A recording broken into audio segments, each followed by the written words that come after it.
सो भाई साहब फाइनली वो मूवी जो काफी सारी कंट्रोवर्सी में फंसी हुई थी फाइनली रिलीज हुई, जिस मूवी का नाम है धुरंधर। इतनी सारी कंट्रोवर्सी में फंसी होने के बाद भी मूवी का सही से रिलीज होना एक बहुत बड़ी बात है। सो आज मेरे चैनल द ऑनेस्ट रिव्यू पे करेंगे धुरंधर मूवी के रिव्यू और बताएंगे कि क्या कंट्रोवर्सी से मूवी जुड़ी हुई थी और मूवी जो ट्रेलर में दिखाती है क्या बिल्कुल वैसे ही रॉ और वायलेंस आपको दे पाती है या नहीं।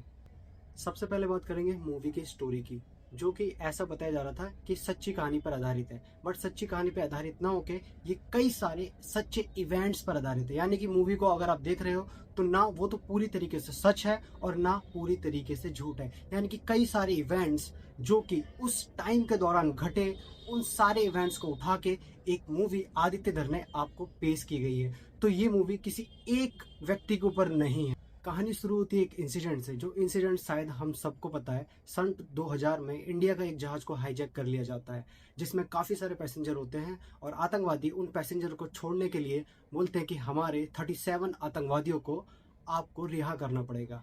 जिसमें इंडिया के काफी मिनिस्टर जाके वहां पर बात करते हैं कि हम नहीं कर सकते। देन उसके बाद 3 आतंकवादियों को छोड़ने पे ये फैसला होता है, जिसके अंदर हमारे अजीत डोभाल भी उस समय अवेलेबल होते हैं। बट ये हमें अभी पता लगा, इससे पहले हमें नहीं पता था। तो जैसा मैंने कहा, मूवी में कई सारे ऐसे इवेंट्स हैं जो सच्चे में घटे थे, उन सारे इवेंट्स को मिला के मूवी बनाई गई है। सो वो इवेंट होने के बाद जैसे तैसे उन 3 आतंकवादियों को रिहा कर दिया जाता है और अपने इंडिया के सारे पैसेंजर्स को छुड़ा लिया जाता है। लेकिन सारा जो किस्सा है वो उसी के बाद शुरू होता है, क्योंकि वो जितने भी पैसेंजर हमने 3 आतंकवादियों की वजह से छुड़ाए हुए होते हैं, वही 3 आतंकवादी आने वाले वक्त में इंडिया पे कई समय पे, यानी कि कई टाइमलाइन पे अटैक करते हैं। उसमें पार्लियामेंट वाला अटैक और उसमें 26/11 जो ताज होटल पर अटैक हुआ था वो भी शामिल होता है। पर इतने सारे लगातार अटैक होने के बाद भी इंडिया पाकिस्तान को जवाब क्यों नहीं दे रहा था? क्या हमारी आर्मी कमजोर थी? नहीं। क्या हमारे इंटेलिजेंस कमजोर थे? नहीं।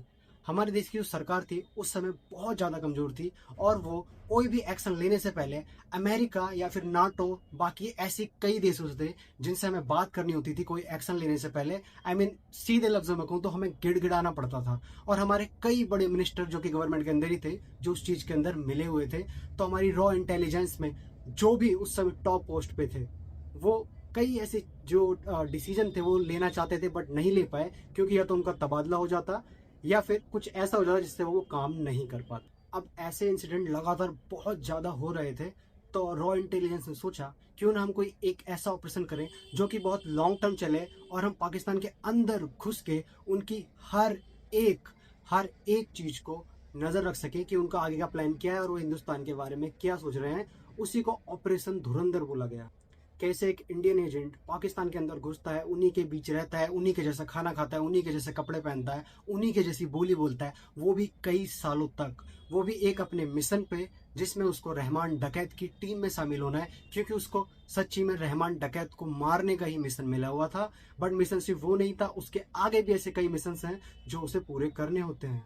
सो ये थी फिल्म की कहानी, जो आपको काफी सिंपल लग सकती है बट वो इतनी सिंपल थी नहीं। कहानी के अंदर आपको ऐसे काफी सारे ट्विस्ट ऑन टर्न देखने को मिलते हैं जो आपको बहुत मजा देने वाले हैं। अब बात करते हैं मूवी के कैरेक्टर्स की। अगर हम सबसे बेस्ट कैरेक्टर उठाएं कि भाई इस बंदे को हमने जब जब स्क्रीन पे देखा तो ऐसा फील हुआ कि स्क्रीन पे हम आंखें नहीं झपका सकते, तो वो कैरेक्टर है रहमान डकैत, जो कि निभाया है अक्षय खन्ना ने। एक ऐसा करेक्टर जिससे आपको नफरत हो जाती है बट उससे ज्यादा आपको प्यार अक्षय खन्ना से हो जाता है कि भाई ये वही बंदा है जिसको हमने कई सारे रोमांटिक और कॉमेडी रोल में देखा था, बट आने वाले कुछ समय में ये जिस तरीके के एक्टिंग स्किल्स और रोल कर रहा है ना, शायद ही कोई कर पाए। अब अगर अक्षय खन्ना की तारीफ करने बैठे ना तो ये वीडियो बहुत बड़ी हो जाएगी, तो अक्षय खन्ना की तारीफ यहीं पर बंद करते हैं, क्योंकि वो सबसे बेस्ट है इस मूवी के अंदर। वहीं अर्जुन रामपाल और संजय दत्त, हमारी मूवी के जो और 2 विलन हैं, वो अक्षय खन्ना के सामने थोड़े कम लगते हैं। संजय दत्त जैसा एक्टर अगर आपको थोड़ा कम लग रहा है तो आप ये सोच लो कि जिस बंदे ने रहमान डकैत का रोल किया वो कितना ही बेहतरीन किया होगा। और रणवीर सिंह ने एक बार फिर दिखा दिया क्यों वो अपनी एक्टिंग के लिए माने जाते हैं। इतनी सटल, इतनी काम एक्टिंग एक रॉ एजेंट की निभाना शायद उनसे बेहतर कोई कर पाता। और हमारी न्यू फीमेल एक्ट्रेस जो हमारे इस फिल्म के अंदर हीरोइन है, उन्होंने भी बहुत अच्छा काम किया है। ऐसा कोई सोच नहीं सकता इसमें इतने सारे हीरो हो और फिर भी क्या आपको हमारी एक्ट्रेस याद रह जाती है? जी हाँ, वो आपको याद रह जाएंगी मूवी दिखने के बाद भी। वो बात अलग है कि अक्षय खन्ना फर्स्ट याद में होंगे, लेकिन वो भी जरूर कहीं ना कहीं आपकी याद में जरूर होंगे।